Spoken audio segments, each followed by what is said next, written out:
Hello there everyone, it is TIJ Gaming. Welcome to a brand new video. Today it is time for another Football Manager 2021 team guide. And today we focus on Chelsea Football Club, the biggest spenders of this year's transfer window. An interesting season for Chelsea last time out. It was their first season with former player Frank Lampard.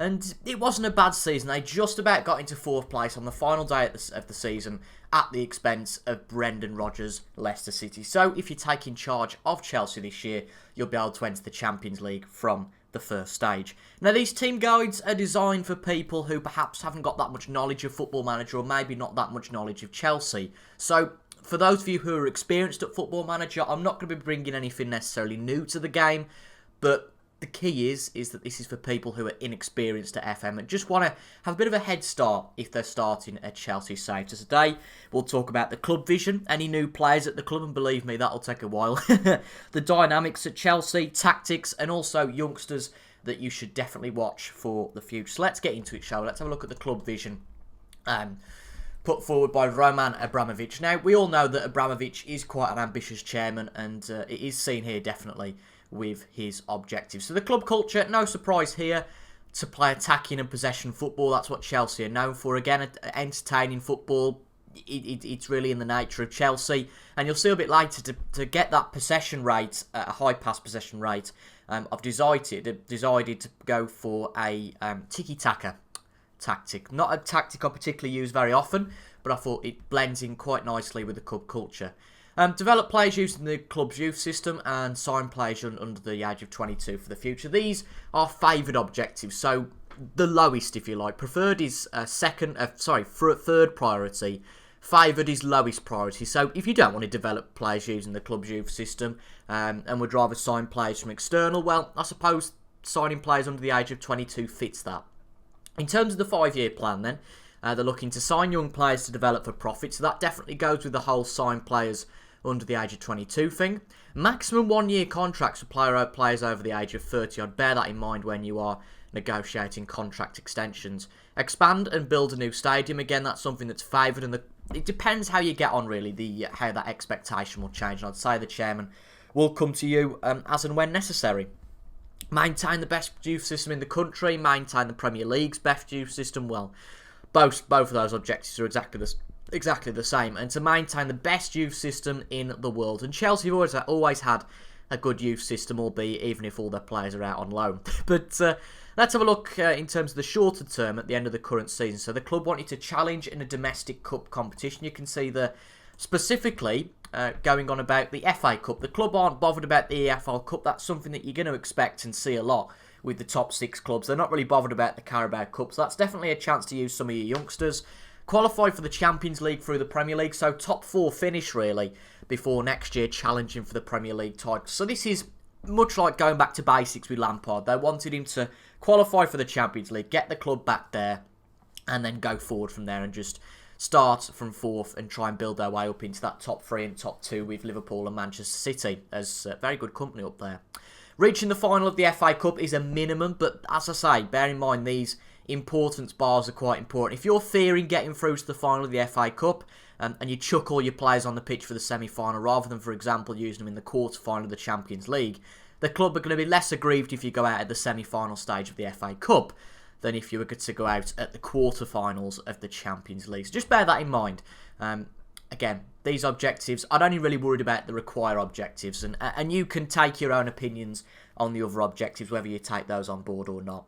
After the current season, as I said before, the club are expecting it to challenge for the Premier League title, and this I think is a new objective in Football Manager 21, to work towards becoming self-sustainable.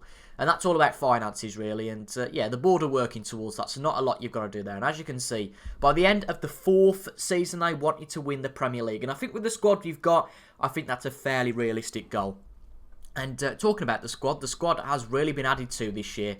In total, we've got 7 new signings, but really 1, 2, 3, 4 big signings, and we're going to talk about those now. So the first one is Thiago Silva, who's come in on a free transfer, the 35-year-old, only on a 1-year contract from Paris Saint-Germain. He is already a team leader in the dynamics, but again, we'll talk about that in a little while. Definitely an elite centre-back, one of the best in the team, but I think realistically, he is going to be what it says on the tin, a 1-year player, I think. I probably wouldn't extend his contract past that. he is a player that, as it says here, is probably past his best. He's 35 years of age, and Chelsea have got a good youth system. You can see they've got Tomori, Zuma and Rudiger, and they've got other centre-backs coming through as well. So Silva's really just an option for the first year, in my opinion, at least.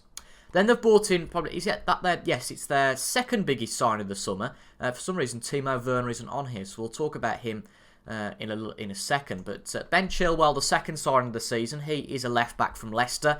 A good young left-back. Personally, I believe they've overpaid for him just slightly because, okay, he's a good left-back, but not the best thing since sliced bread.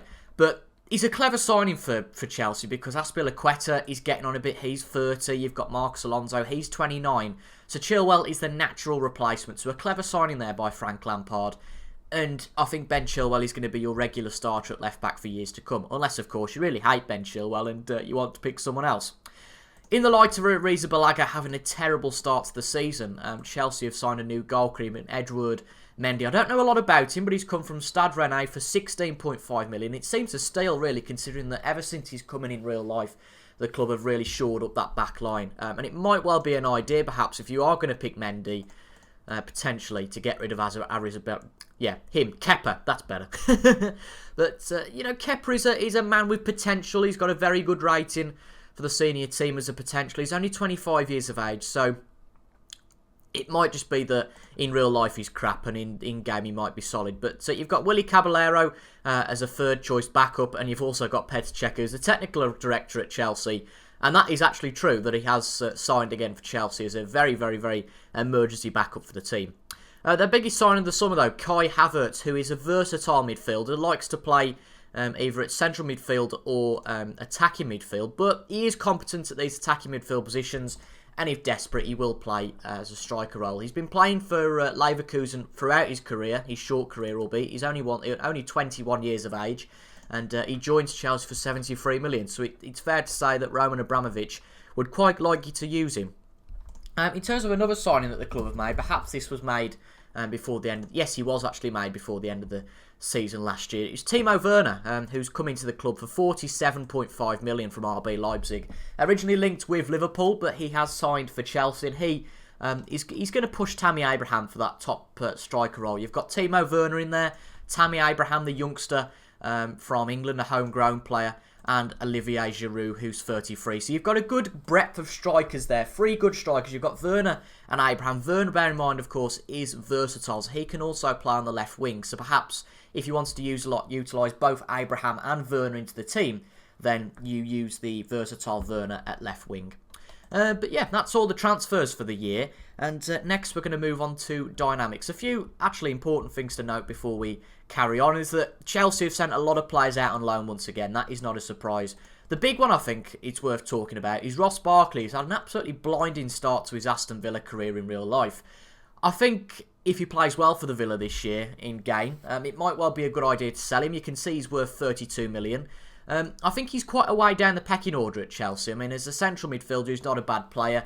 But if you look at the team report just quickly here, I don't want to make these videos too long, so we'll go through it nice and quickly. You can see that he's sort of joint 4th, 5th choice. So if you can get 30 odd million for him, he's well worth it because you have got Loftus-Cheek coming through, Ziyech who's 27. You've got a lot of good players here. Danny Drinkwater, one who's 30 years of age, and he's already transfer listed. That might just be for the best. It's not worked out for him at Chelsea whatsoever. Let's have a look at the dynamics then before we move into the tactical areas of the game. No surprise that the captain, Cesar Azpilicueta, is a team leader along with Olivier Giroud and new player Thiago Silva. Highly influential players. You've got players who have been at the club for a long while. Kante, Abraham Jorginho, who is your vice-captain, Mason Mount, Kurt Zouma and Antonio Rudiger. Not a lot to note here, really. Obviously, Silva's only really going to be there for one season. In terms of dynamics for Premier League clubs, you can make do with 2 team leaders, but this will naturally change over time. So I think somebody like Kante, maybe Abraham, maybe I would guess Jorginho would be in the vice-captain, maybe moving to that team leader role. But looking at this as a very quick snapshot of the dynamic of the team, there's not a lot to worry about. So the penultimate segment of this video is having a look at the tactic, and I very rarely play with 5 at the back, but this is Chelsea, and I feel like Chelsea do require a different tactical system to what I am used to. So we've gone with the custom vertical tiki-taka. When you load up the tactic, it'll give you a variety of tactics to try. I've gone with the vertical tiki-taka, made a few changes to player roles, etc., as you can see. We have got Mendy in goal replacing Kepa, with Tomori, Christensen and Zuma at the back. Silva is in there as a potential... Silva is in there as a... Did I say Silva or Zuma? I can't remember. But Silva's in there as a choice that can replace either of these three, depending on your preferences. Azpilicueta and Chilwell at the wing-back positions. I mean, yeah, I just think they're first choice at the end of the day. You can't pick anybody else over them. Potentially Reece James on the right, but as a first choice, it's got to be those two. Kante in the midfield is a ball-winning midfielder because, yes, you have got 5 at the back, but these 2 wing-backs, I suppose it hints at in the names, that they're going to be pushing up sort of to this position, if you like, at some points. But you want that defensive security, so Kante will definitely offer that. You'll have Havertz in the middle getting further forward, Pulisic on the right wing, Mason Mount on the left wing, and Tammy Abraham up front. Now, you will notice that Timo Werner doesn't get a spot in there. And I think if you compare Mason Mount and Timo Werner, Mason Mount is the better left winger, which just should bring you a bit of a problem, but it's a good problem to have. It's all about personal preference. Do you pick Werner over Abraham over Werner? I guess a lot of that comes down to form, but for me personally, for the first few games of the season, I'd be going for the players who have been at the club a while. Bear in mind, it will take new signings a little bit of a time to gel with the squad. Mount, Abraham, Kante were all there last year, as well as Pulisic, of course. So you don't want to make too many changes. You don't want to go with the Tottenham model from a few years ago, where they signed and signed and signed, a little bit like Chelsea did, and they put out practically a completely foreign team. And I don't mean foreign as in not English, but foreign as in completely different to the previous year. And that really damaged their whole season. So just bear that in mind, that some of the new players will need to be smoothed in quite quickly. That's why only Mendy, Chilwell and Havertz make the first choice, and that Thiago Silva and Timo Werner are only on the bench for now. So, with Chelsea, we've said it's a very good youth system. I'm going to pick out a few young players to watch. We can't go through all of them, and of course the potentials will change, all depending on what happens in your save. I think the big one to focus on is Billy Gilmore, the 19-year-old breakthrough prospect. He played in I think it was the FA Cup for Chelsea against Liverpool last year, and he run the show. So hopefully, for Chelsea fans, that isn't his only good performance. He's already a 2-star player, which means he's a decent rating for the senior team, and he's got a fantastic potential ability. So maybe in 12 months it might be time to bring him into the first team, but perhaps it might be time to send him out on loan. He's been playing for Chelsea throughout his career since 2017, but I think it's time for him to go out on loan, prove himself in a first team, and then potentially come back to the club as a backup option. We've got Trevor Chalobah, who is Nathaniel Chalobah's brother. He's on loan in France. I mean, he's 21 years of age. Doesn't look a bad player. I guess we'll have to see how he gets on in France this year, but you know, he might be one to cash in on. They've said that, of course, we want to sign players for a profit. Well, Trevor Chalobah was a youth prospect of Chelsea from the youth academy, so he's cost the club nothing. And I think that from previous FM experience, the club are quite happy, and every club is quite happy if you admit a player isn't good enough and you sell them on, because it's a lot better to sell them on for perhaps a lower price than what you were expecting than to pay them for another 12 or 24 months and not get anything out of them. And of course, with those funds, you can reinvest that into the squad. We've got Malang Sarr, who's out on loan at FC Porto, a player I haven't really heard of in the past, but he is a free signing that's come in this year. And yeah, perhaps he might be the man to come in as that Thiago Silva figure in terms of maybe being a fourth choice. Also got Ethan Impadu, who played for the club a few times last year. And you'll have to see how he gets on at Sheffield United. Playing in the Premier League, that's good experience in the same division as Chelsea. We've got some other players here. We've got a lot of players, really. Dujon Sterling I've heard of before. I think the likes of Izzy Brown, Jake Clark, Salter, it might be time to get rid, because once they get to 22 and 23, okay, I understand that some players take longer to develop than others, but if they get into 22, 23 and they're still languishing down in the under-23 squad, then let's be honest, they're not going to be the quality to play for the first team for Chelsea. Very quick look though before we finish at the under-18s. We've got Luke Badley-Morgan, Lucas Bergstrom. We've got some good players here that have got some good potential, but it's all about watching those like a hawk. And this is a great screen to look at that from, the development sense. We've got a very strong under-23 squad, 32 players out on loan, and you can have a look at all their stats out on loan here. And you've got the ones to watch screen, 5 players that has been picked out by Joe Edwards, the coach at Chelsea, as ones to watch, and also players that need attention will come here from here from time to time if they feel like they need to go out on loan, they've got a big injury, etc, etc. But it's no doubt Chelsea have got a strong squad, some good additions to the squad this year, and I think within a few years you can definitely start to challenge from the league. But I think it's a good expectation to get into the Champions League first off, because I personally think that you can do it. I think that Chelsea have got the third best squad in the Premier League behind Liverpool and Manchester City. So I think third place should be a reasonable expectation, if not fourth, and you've got that leeway to get away with that.